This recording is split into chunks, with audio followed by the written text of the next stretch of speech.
일본에서는 11시 정도를 지나면 굉장히 노출이 심한 프로그램 많이 방송하기도 했습니다. 부모들이 아이들하고 함께 볼 수가 없어요. 일본에서는 대중 목욕탕이라고 하면 남녀가 그냥 들어가는 곳이었어요. 대단히 일본에서 유명한 온천이라고 하여서 일본에서 가장 인기가 있는 혼욕탕입니다. 한국인들은 많이 안 간 것 같아요. 일본이 성진국이라는 이미지가 있잖아요. 네네. 네, 그렇게 불리는 이유는 무엇이고 실제로는 어떤가요? 일본이 선진국이라고 불리는 이유는 먼저 일찍부터 잡지라든가 미디어라든가 영화라든가 TV에서도 그렇고요. 상당히 노출도가 심한 그런 것을 일본은 거의 80년대쯤부터 굉장히 많이 개방해 버렸어요. 그러니까 일본에 가서 잡지를 보게 되면 그 잡지에 여러 사진들이 삽입되어 있는데 굉장한 나체 사진이거든요. 그리고 헤어 누드라고 해가지고 여성의 민감한 부분에 헤어까지 볼 수가 있는 그러한 사진들이 이미 80년대쯤부터 나온 것 같았어요. 그러니까 세계 많은 항공사가 그러한 일본 잡지를 항공사 안에 비치하는 것을 금지하기도 했습니다. 그러니까 일본 청소년들은 어렸을 때부터 그런 거 사지 않아도 서점에 가면 금방 볼 수가 있잖아요. 그러니까 굉장히 성적으로 저습한 아이들이 많아졌다라고 할 수밖에 없습니다. TV는 보통 사람들이 보는 매체잖아요. 그런데 일본에서는 11시 정도를 지나면 굉장히 노출이 심한 그러한 프로그램 그것을 많이 방송하기도 했습니다. 그거 부모들이 아이들하고 함께 볼 수가 없어요. 그런 것은 다른 나라, 한국에서는 볼 수가 없잖아요. 이런 게 일본은 80년대쯤은 진짜 많이 하고 있었어요. 그런 것이 좀 있고요. 그리고 일본은 성적인 부분에서는 대단히 개방적이고 유교가 완전히 들어간 나라가 아니기 때문에요. 성적으로 개방되어 있는 부분들이 사상적으로도 없지 않아 좀 있었습니다. 최근에서 말하면 다침보가 유행하고 있잖아요. 다침보는 젊은 여성들이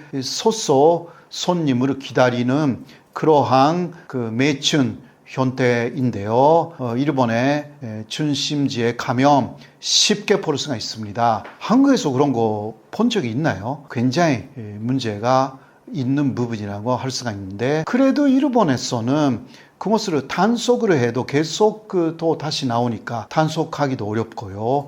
또 하나 문제가 있는 부분은 법률적으로 남성들도 한국에서는 성을 사면 이게 처벌이 되잖아요. 성을 매매했다라는. 그런데 일본에서는 아직은 성매매의 기준은 여성입니다. 여성이 매춘을 했다. 이거는 처벌의 주된 요인이 되는데 남성들에 대해서는 그러한 법률 규정이 정확하지 않습니다. 그래서 이러한 부분에서 남성들의 너무나 성반망이라는 부분이 일본을 말하자면 성진국으로 한 이유 중 하나다. 그렇게 할 수가 있죠. 일본은 아직도 남녀 혼탕이 있다고 하는데 이거 사실인가요? 예, 사실 남녀 혼탕이라는 것은 에도 시대, 그러니까 근대화된 메이지 시대 이전까지는 상식이었습니다. 일본에서는 그러한 대중 목욕탕이라고 하면 남녀가 그냥 들어가는 곳이었어요. 그거는 상식이었기 때문에 큰 문제가 없었습니다. 그러나 일본을 방문한 페리 제독이 그 상황을 보고 미국에 가서 여러 곳에서 이야기를 하고 자신의 책에도 쓰기도 한 거죠. 그것으로 일본인들은 야만인이다 라는 소문이 퍼져가지고 일본 정부가 서둘러서 남녀 혼탕을 금지했습니다. 그런 게 있어요. 그래도 갑자기 금지한다 하더라도 이게 안 되잖아요. 그렇게 대진 목욕탕을 하고 있는 사람들이 갑자기 그곳을 새로운 건물로 이전해서 하기가 어렵잖아요. 경제적으로. 그러니까 처음 어떻게 했냐고 하면 웃기는 이야기인데 입구만 남녀가 따로 들어가고 안에서는 그냥 혼탕인 거예요. 이런 것들이 많았다고 합니다. 지금은 그러나 그 흔적으로 유명한 온천지에는 남아 있습니다. 저도 몇 번 갔습니다. 대단히 일본에서 유명한 미나카미 온천이라고 하여서 일본 최대의 노천 온천이자 800년대부터 있는 굉장히 유서 깊은 온천이에요. 거기서는 남녀 혼욕이고 그렇다고 여성들은 아주 긴 타월을 다 주기 때문에 전혀 남성들은 여성들의 나체 그것을 볼 수 없습니다. 오히려 남성들은 보통 타월만 주어지기 때문에 여성들이 남성들을 많이 보고 있다고 그런 웃기는 이야기까지인데 일본에서 가장 인기가 있는 그 혼욕탕입니다. 여러분들도 일본에 가면 한국인들은 많이 안 간 것 같아요. 도쿄 북쪽 100km 정도 군마현에 있는 미나카미 온천 한번 가시면 또 밤에는 사육하고 있는 그 곰을 요리해서 곰의 고기를 먹을 수가 있어서 꽤 괜찮습니다. 마비키랑 요바이 풍습 이거 정확히 무엇인가요? 일본에서 마비키 그리고 요바이라는 분습이 특히 근대화 이전에는 있었다라는 이야기인데요. 먼저 마비키라는 것은 굉장히 슬픈 이야기거든요. 이거는 그 농촌에서 있었던 이야기입니다. 일본의 그 에도 시대의 농민들은 아주 높은 세금으로 굉장히 고생을 했습니다. 이것은 조선 시대에도 절대 그러한 높은 세금을 매기지 않았거든요. 50% 이상이었어요. 일본의 그런 농민들에 대한 세금. 당시는 쌀로 내놓는 거잖아요. 그러니까 생산량의 50%, 60%를 가져갔어요. 일본에서는. 한국에서는 조선에서는 그런 일은 절대 없었습니다. 그래서 이런 이야기가 있잖아요. 임시왜란 때 혹시 일본이 침략에 성공해가지고 한국을 지배했다 치고 그러나 절대 그 지배는 오래가지 않았다. 농민들이 엄청난 반란을 그러한 세금 때문에 일으켰기 때문이다. 이러한 이야기를 들은 적이 있습니다. 그래서 농민들은 자신들이 먹는 것도 굉장히 힘들었습니다. 근데 당시는 비임이라는 게 없었잖아요. 그러니까 아이들이 계속 태어났습니다. 아이들이 많아지면 그 아이들을 태어나자마자 죽이는 것, 이것을 마비키라고 했습니다. 이유는 아이들이 많아지면 또 먹여야 되니까, 많이 또 입이 많아지니까, 식구가 많아지는 것이니까 물론 노동력이라는 부분에서는 좋다 하더라도 그러나 그 아이가 손자할 때까지는 노동력으로 쓸 수가 없습니다. 여러 면에서 그 곤란하게 되기 때문에 비밀리에 그렇게 갓 아이를 죽인 것입니다. 이거 마비키 라고 합니다. 마는 중간이라든가 사이라는 뜻이고요. 미키는 히크라는 그 뽑는다라는 뜻인데 이것은 아이가 몇 사람 있는데 그 중에서 몇 사람 뽑아서 죽인다 그런 이야기거든요. 이게 마비키예요. 그리고 요바이라는 게 무엇인가 라는 것인데 그것은 남자들이 여성이 있는 그러니까 결혼할 수 있는 만한 그러한 젊은 여성이 있는 집에 밤에 비밀리에 그 여성들하고 비밀스러운 관계를 갖는다라는 것을 요바이라고 합니다. 지금으로 생각하면 그거는 폭행이잖아요. 폭행이자 범죄예요. 그러나 당시 일본에서는 그러한 범죄가 아닌 상황이 많이 있었습니다. 이유는 먼저 여자들이 남자들이 들어올 수 있게 밤에 그 여자의 방 위에 문을 그렇게 조금 열려놓은 것입니다. 그러면 그곳을 하나의 신호탄으로 해가지고 남자가 들어옵니다. 물론 그 이전에 약속된 부분도 있고요. 그렇게 하여서 남자가 들어와서 여성하고 관계를 맺습니다. 그것을 며칠간 하는 거죠. 그렇게 하여서 서로가 먼저 결혼해도 된다라고 합의가 되면 그것을 여자가 부모님에게 그 남자를 소개합니다. 이게 여바이예요. 그런데 이 여바이가 왜 사실상 그 부모들이 허락한 것이고 그러한 분습이었다라는 거 왜 그러냐? 이거는 역시 이것도 논천에서 있었던 이야기라고 할 수가 있는데 논천 사회에서는 그렇게 하면서 젊고 또 즉각적으로 쓸 수가 있는 그 남자의 노동력을 필요로 했습니다. 결혼하면 당신은 수년간은 남자는 여자의 집에서 본사를 했어야 했습니다. 그게 당시의 일본의 기본이에요. 그러니까 노동력을 쓸 수가 있기 때문에 그렇게 여바이라는 것이 정당화가 되어 있었습니다. 평생 그렇게 그 여자 집에 있는 남자도 있고요. 중간에서 그냥 나가서 독립할 수 있었지만 당시에 그 일본 사회가 아직은 남자 중심의 사회가 아니었을 때에 이게 특히 유행한 거죠. 남자 중심 사회가 되었을 때에는 그 무사시대 이후인데 그때는 또 그 논천 사회에서 이런 것이 많이 유행했고요. 그 이전에는 높은 지위의 집안에서도 약간의 그러한 습관이 좀 있었습니다. 결혼하기 위해서 그런 것이었고요. 대단히 그 자유로운 손생활의 하나의 사례라고 할 수가 있죠. 일본 쪽에서. 일본의 전통 의복인 기모노가 사실은 이제 원활한 성관계를 위한 옷이었다는 얘기가 많습니다. 이거 어디까지 사실인가요?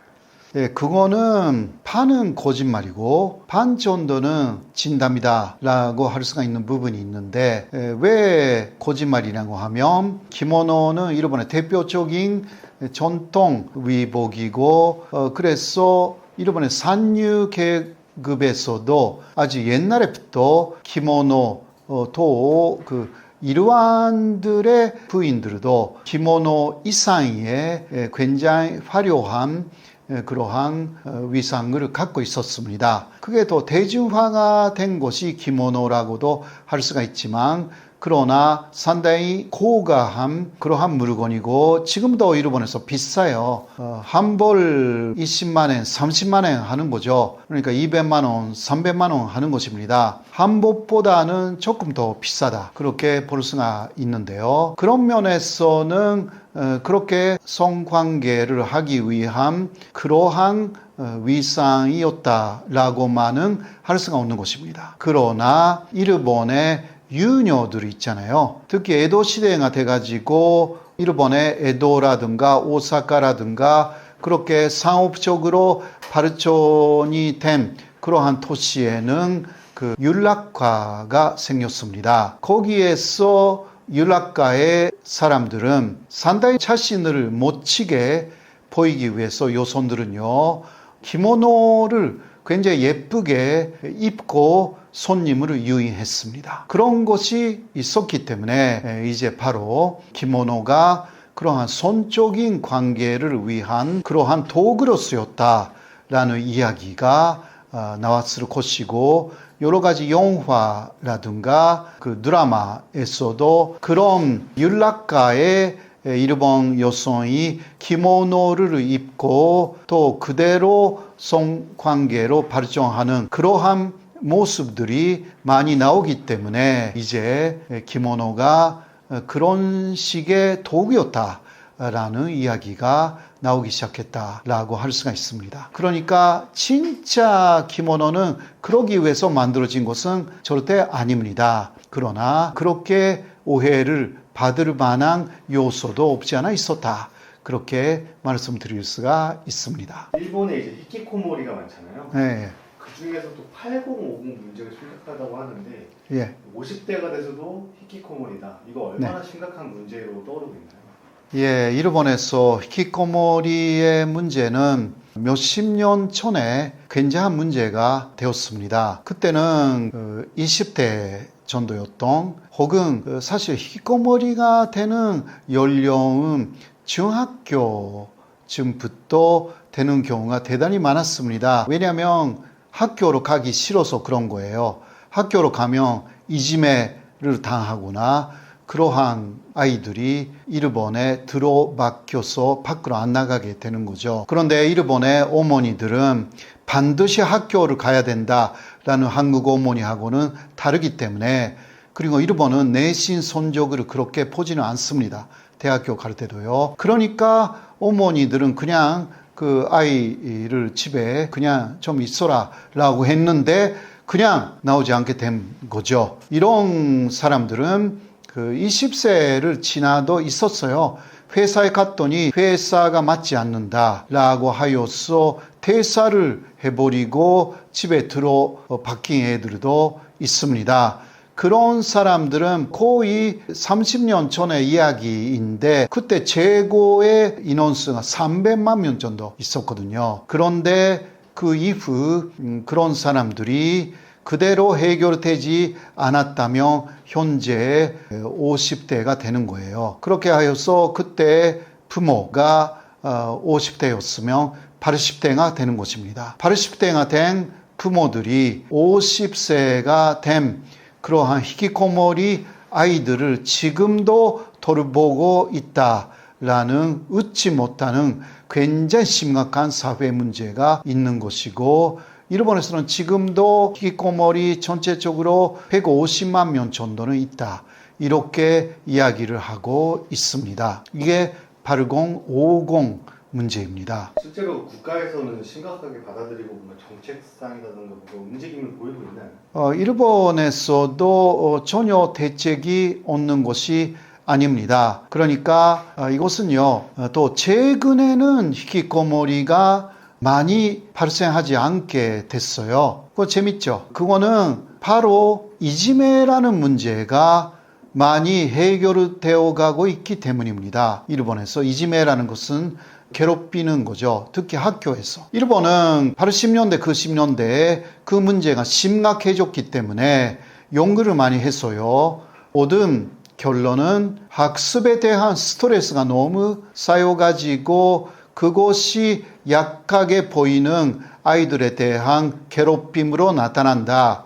그런 식으로 하나의 결론을 내렸어요. 그렇게 해서 이제 어떻게 했냐고 하면 좀 여유를 갖고 학습을 시키자라고 해서 상대평가를 없앴습니다. 지금까지만 해도 일본은 절대평가를 합니다. 고등학교까지요. 그리고 또 하나는 학습 분량이 너무 많다라고 하여서 30%까지 학습량을 감소시켰습니다. 그 이후에 너무 감소했다고 해서 다시 늘렸지만 그래도 원래보다는 5%에서 20%는 감소된 거 그대로이고 상대평가는 아까도 이야기했지만 그대로예요. 근데 그 이후에 이거 2000년 이후에 이렇게 됐어요, 일본이. 그래서 결과적으로 이지메, 괴롭힘이 정말 줄어들었습니다. 그래서 2000년 이후에 히키코모리가 많이 생기지 않았다라는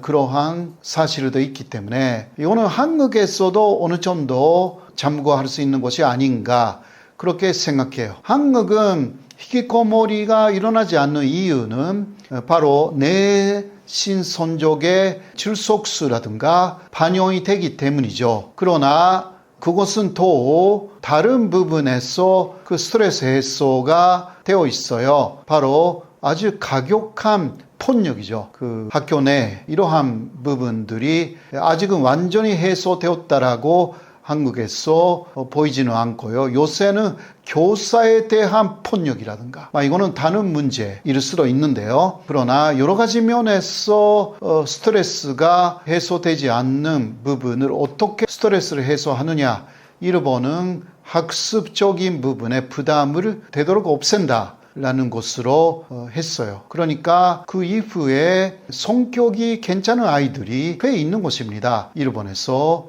예를 들면 제가 가끔 이야기를 하지만 메이저리그에 간 대단히 한국에서도 유명한 오타니 쇼헤이라는 그 야구 선수, 메이저리가죠. 성적도 괜찮고 성격도 괜찮습니다. 그 사람이 바로 이것을 유토리 교육이라고 해요. 유토리가 요유인데 이 유토리 교육을 처음부터 끝까지 받은 세대가 그러한 아이가 하나의 그 아이는 조금 특별하지만 하나의 사례라고 할 수가 있습니다. 그 이후 유토리 교육에서 조금 더 바뀌었지만 그래도 교육 부분을 좀 한국하고 다르게 보고 있는 것이 일본이다 라는 말씀을 드릴 수가 있습니다. 여러분 안녕하십니까? 저는 호사카 유지 교수입니다. 오늘도 여러분들하고 함께 일본의 여러 가지 화제, 정치적인 이야기, 사회적인 이야기, 경제적인 이야기, 많은 이야기를 할 수가 있어서